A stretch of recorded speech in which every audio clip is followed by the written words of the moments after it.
এবার আমরা আলোচনা করব বিভিন্ন ধরনের গবেষণার বিষয়। যেমন ধরুন ফান্ডামেন্টাল রিসার্চ ও অ্যাপ্লাইড রিসার্চ। ফান্ডামেন্টাল রিসার্চে বিভিন্ন প্রাকৃতিক বিষয়ে বা ন্যাচারাল সায়েন্সের ক্ষেত্রে বা পিওর ম্যাথমেটিক্সের বিষয়ে থিওরি তৈরি করা হয়। যেমন ধরুন ল অফ গ্র্যাভিটি। এবার এই ফান্ডামেন্টাল রিসার্চের যে আউটকাম বা তার যে গবেষণালব্ধ ফল, তার উপর ভিত্তি করে যখন রিসার্চ করা হয়, সেই থিওরি বা সেই তত্ত্বের অ্যাপ্লিকেশন যখন করা হয় বা প্রায়োগিক কোনো দিকে যখন যাওয়া হয়, তখন সেটিকে বলা হয় applied research.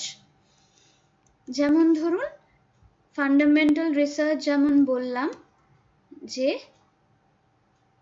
Law of gravity বা মাধ্যাকর্ষণের সূত্রের আবিষ্কার, এবং মাধ্যাকর্ষণ সূত্রকে প্রয়োগ করে যখন রকেট নির্মাণ করা হলো বায়ুমণ্ডলকে অতিক্রম করে মহাকাশে যাত্রার জন্য, সেটি হয়ে গেল অ্যাপ্লাইড রিসার্চ। তাহলে মাধ্যাকর্ষণ সূত্রের আবিষ্কার ফান্ডামেন্টাল রিসার্চের বিষয়, এটিকে প্রয়োগ করে মহাকাশে যাত্রা করা অ্যাপ্লাইড রিসার্চের বিষয়। এরপর আসা যাক ডেসক্রিপটিভ রিসার্চ এবং অ্যানালিটিক্যাল রিসার্চ প্রসঙ্গে। ডেসক্রিপটিভ রিসার্চ হচ্ছে মূলত বিভিন্ন রকমের সার্ভে বেস করে ফ্যাক্ট বা তথ্য অনুসন্ধানের বিষয়ে জোর দেয়। যেমন ধরুন একটি নির্দিষ্ট উপজাতির যারা একটি নির্দিষ্ট অঞ্চলে বাস করেন, তাদের জীবনযাত্রা সম্পর্কে আলোচনা করা, এটি হতে পারে একটি ডেসক্রিপটিভ রিসার্চ, যেখানে ডেসক্রিপশন বা বর্ণনাটাই প্রধান।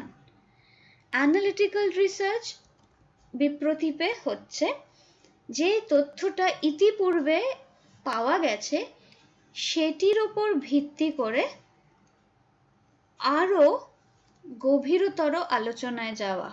যেমন ধরুন ইউনিয়ন বাজেট বা প্রত্যেক বছর আমাদের অর্থমন্ত্রী যে বাজেট পেশ করেন পার্লামেন্টে, সেটির ব্যাখ্যা করা, সেটিকে একটি অ্যানালিটিক্যাল রিসার্চের পর্যায়ে ফেলা যেতে পারে।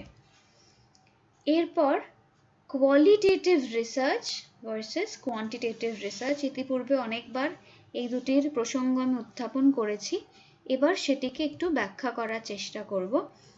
কোয়ালিটেটিভ রিসার্চ হচ্ছে যেখানে হিউম্যান মোটিভেশন, বিভিন্ন ধরনের পারসেপশন, এইসব বিষয়ে আলোচনা করা যেতে পারে, সেগুলো হচ্ছে কোয়ালিটেটিভ রিসার্চ। এটির একটু উদাহরণ দেওয়া যেতে পারে যে যেমন ধরুন বিহেভিয়ারাল সায়েন্সে এর প্রয়োগ অত্যন্ত বেশি। যেমন ধরুন টুইটারে বা সোশ্যাল মিডিয়ায় কোন বিষয়ে এই মুহূর্তে আলোচনা করা হচ্ছে, সেই পোস্টগুলোকে ব্যাখ্যা করে সব থেকে বেশি আলোচিত বিষয়ের উপর আলোকপাত করা একটি কোয়ালিটেটিভ রিসার্চের উদাহরণ হতে পারে। বা কিছু বিশেষ মানুষের ইন্টারভিউ নিয়ে সেই দীর্ঘ সময়ের ইন্টারভিউকে অ্যানালাইজ করে তার কন্টেন্ট অ্যানালিসিস করে সেই সম্পর্কে কিছু থিওরাইজ করা, এটি কোয়ালিটেটিভ রিসার্চের বিষয়। বিপ্রতীপে কোয়ান্টিটেটিভ রিসার্চের বিষয়টি কি? এটি নাম থেকেই বোঝা যাচ্ছে কোয়ান্টিটির ওপর বেশি নির্ভরশীল।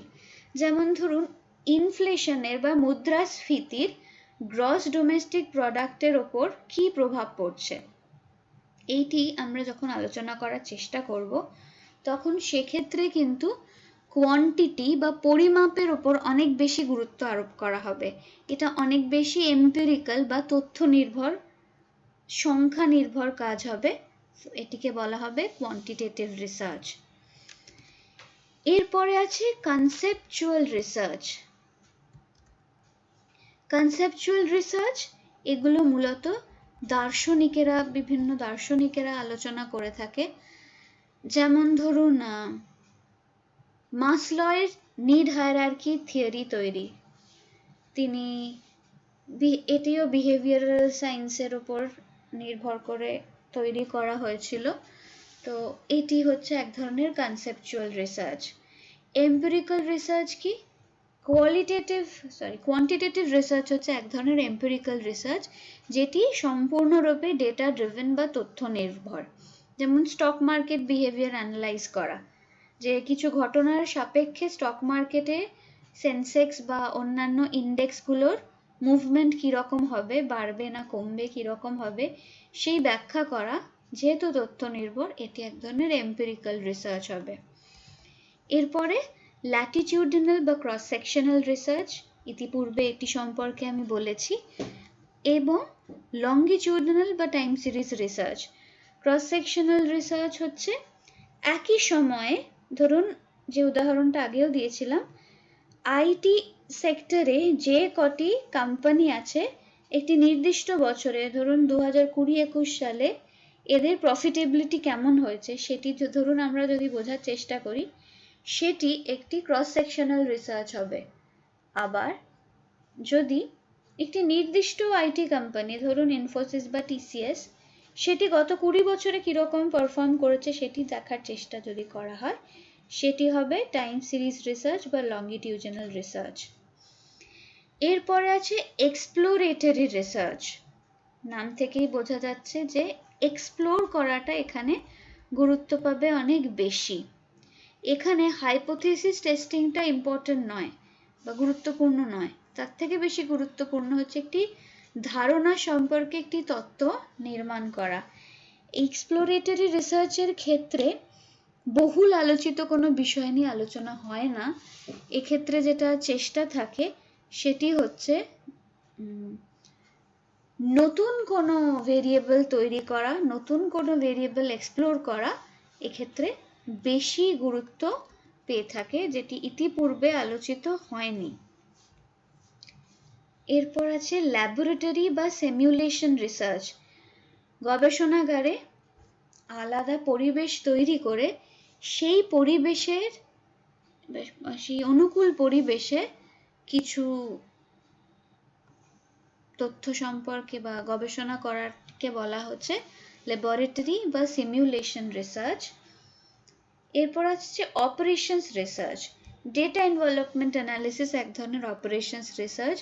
বিভিন্ন ধরনের মেজারমেন্ট ইউনিট তারা কত ভালোভাবে কাজ করছে সেইটি পরিমাণ করার চেষ্টা করা হয় এই ধরনের রিসার্চের ক্ষেত্রে। অপারেশনস রিসার্চ ট্রান্সপোর্টেশনের প্রবলেম সলভ করাও বা সমস্যা সমাধান করাও এক ধরনের কিন্তু অপারেশনস রিসার্চ। এখানে কিছু ডিসিশন মেকিং ইউনিটস থাকে যেগুলোর পারফরম্যান্স বা তার কার্যকারিতা কতটা সেটি পরিমাপ করার চেষ্টা করা হয়। এদিকে আছে ফর্মালাইজড রিসার্চ। ফর্মালাইজড রিসার্চ বলা হচ্ছে এখানে কোনো কংক্রিট হাইপোথেসিস তৈরি করা হয়, এটি খুবই ফর্মাল একটা ব্যাপার, এটা কংক্রিট একটা হাইপোথেসিস ফর্মুলেট করা হয় এবং সেটি প্রপার মেথডোলজি মানে ফলো করে সেটি টেস্ট করা হয়। যেমন ডেটা কালেক্ট করে তার অ্যানালিসিস করা। So empirical study, empirical research কিন্তু এক ধরনের ফর্মালাইজড রিসার্চই। এরপরে আছে ক্লিনিক্যাল বা ডায়াগনস্টিক রিসার্চ। যেমন ধরুন কোনো রোগীর রক্ত পরীক্ষা, এটি রোগ ডায়াগনোসিস করার জন্য এই ধরনের রিসার্চ করা হতে পারে, অথবা কোনো একটি নির্দিষ্ট ফুড সাপ্লিমেন্টের প্রভাব বিভিন্ন মানুষের উপর কিভাবে হচ্ছে সেটির একটি টেস্ট করা হতে পারে, সেই রিসার্চটি ক্লিনিক্যাল বা ডায়াগনস্টিক রিসার্চের আওতায় পড়বে।